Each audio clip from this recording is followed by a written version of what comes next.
அன்பு உறவுகள் மற்றும் நண்பர்கள் அனைவருக்கும் வணக்கம். AMV மீடியா சேனல் உங்களை அன்போடு வரவேற்கின்றது.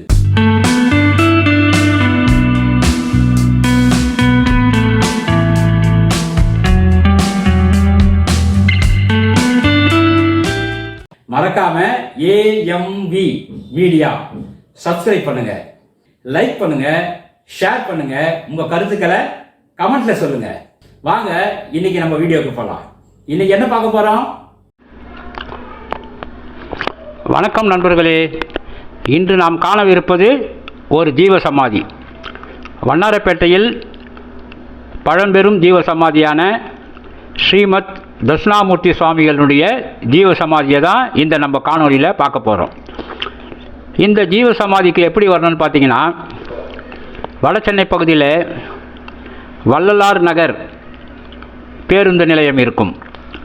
அதனை அடுத்து பார்த்தசாரதி மேம்பாலம், திருவெற்றியூர் நெடுஞ்சாலைக்கு செல்லக்கூடிய அந்த மேம்பாலத்திற்கு கீழே வந்தால் H1 காவல் நிலையம். அந்த காவல் நிலையத்தின் அருகே சென்னை வண்ணாரப்பேட்டை மெட்ரோ ரயில் நிலையம்.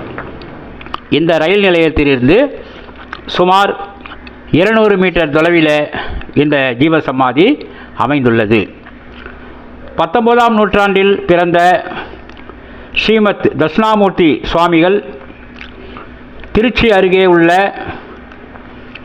கேழாத்தூரில் சிவசிதம்பரம் பிள்ளை மற்றும் மீனாம்பிகை தம்பதியினருக்கு இரண்டாவது மகனாக பிறந்தவர்தான் நமது சுவாமிகள். பெற்றோர் ஓர் சிவபக்தர் ஆதலால் தன்னுடைய மகனுக்கு அருணாச்சலம் என்று பெயர் சூட்டினார். அருணாச்சலம் 5 வயது வரை ஏதும் பேசாமல் பத்மாசனத்தில் அமர்ந்த கோலத்திலே இருந்தார். பேச மாட்டார், தியானத்திலேயே இருப்பார். இவ்வாறு இருக்கையில் ஒரு நாள் இவரது வீட்டிற்கு ஓர் சாது அவர்கள் வந்தார். அந்த சாது அருணாச்சலத்திடம் பேச்சு கொடுத்தார். அவர் சற்று நிதானமாக சாதுவிடம் பேசினார்.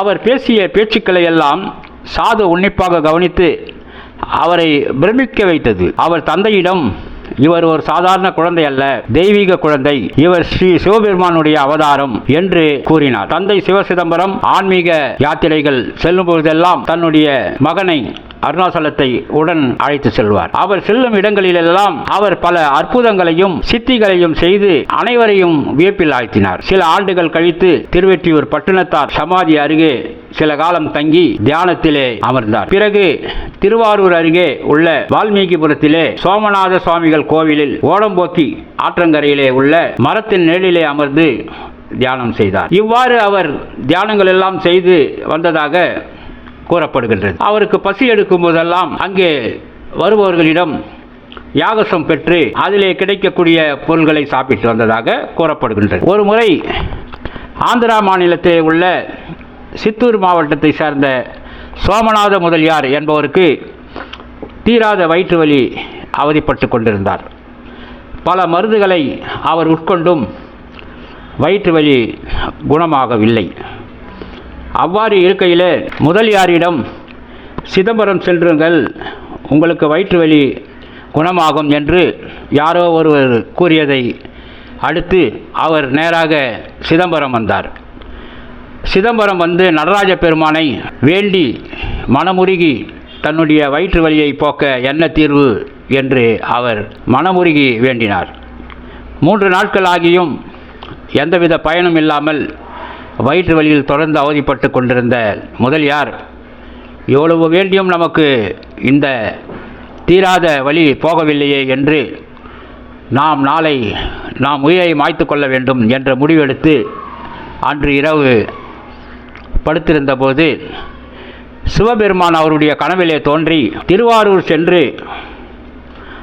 அங்கே தட்சிணாமூர்த்தியை ஓடம்போக்கில் உள்ளதாகவும், திருவாரூர் கோவில் உள்ள தட்சிணாமூர்த்தி அல்ல என்று கூறினார். பிறகு ஓடம்போக்கி ஆற்றங்கரையிலே உள்ள மடபுரத்திலே முதலியார் அருணாச்சலத்தை சந்தித்தார். அருணாச்சலம் சுவாமிகள் கொடுத்த பிரசாதத்தின் மூலமாக வயிற்று வலி சரியாகிவிட்டது.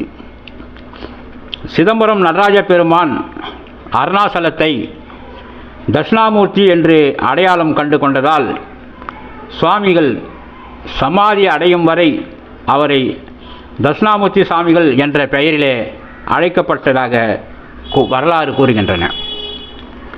பொதுவாக சித்தர்கள் எல்லாம் பல இடங்களிலே சமாதி அடைவார்கள் என்று கூறப்படுகின்றது. அவ்வாறு நமது சித்தரும் திருவாரூர் மடாபுரம், சென்னை வண்ணாரப்பேட்டை, நெல்லை, ரங்கூன் ஆகிய இடங்களிலெல்லாம் அவர் சமாதி அடைந்ததாக கூறப்படுகின்றது. வண்ணாரப்பேட்டையிலே அவர் சில காலம் தங்கி இங்குள்ளவர்களுக்கெல்லாம் பிரச்சனைகளை தீக்கி அவர்களுக்கு தீராத நோய்களெல்லாம் குணப்படுத்தியதாகவும் கூறப்படுகின்றது. ஆதலால் தான் இந்த இடத்திலே அவர் தங்கியிருந்ததால் இங்கு சமாதி அடைந்ததாகவும், இன்றும் நாம் அந்த சமாதிக்கு சென்று வழிபட்டால் நமது குறைகள் எல்லாம் நீங்குவதாகவும் கூறப்படுகின்றது. ஒவ்வொரு வியாழக்கிழமையும் இந்த சமாதியிலே அதிகமான பக்தர்கள் எல்லாம், சேவார்த்திகள் எல்லாம் வந்து தட்சிணாமூர்த்தி சுவாமியை அவருடைய சமாதியின் அருகே உட்கார்ந்து தியானம் செய்து வழிபட்டு அவருடைய இன்னல்களை எல்லாம் போக்கிக் கொள்ளுகின்றார்கள். சென்னைக்கு மிக அருகிலே இருக்கக்கூடிய இந்த ஜீவ சமாதியை நாமும் ஒரு முறை சென்று தட்சிணாமூர்த்தி சுவாமியை வணங்கி தியானம் செய்து நமது பிரச்சனைகள் எல்லாம் தீர்த்து கொள்ளலாமே. வீடியோ முழுவதையும் பாருங்கள், இடையிலே ஸ்கிப் செய்யாதீங்க. நமது சேனல் ஒரு ஆன்மீக சேனல். தொடர்ந்து நமது சேனலுக்கு ஆதரவு கொடுங்கள். லைக் பண்ணுங்கள், ஷேர் பண்ணுங்கள். உங்கள் நண்பர்களுக்கு இந்த வீடியோவை ஷேர் பண்ணிவிடுங்க.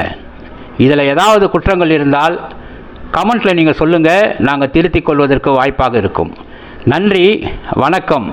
என்றும் உங்கள் ஆதரவுடன் AMV மீடியா.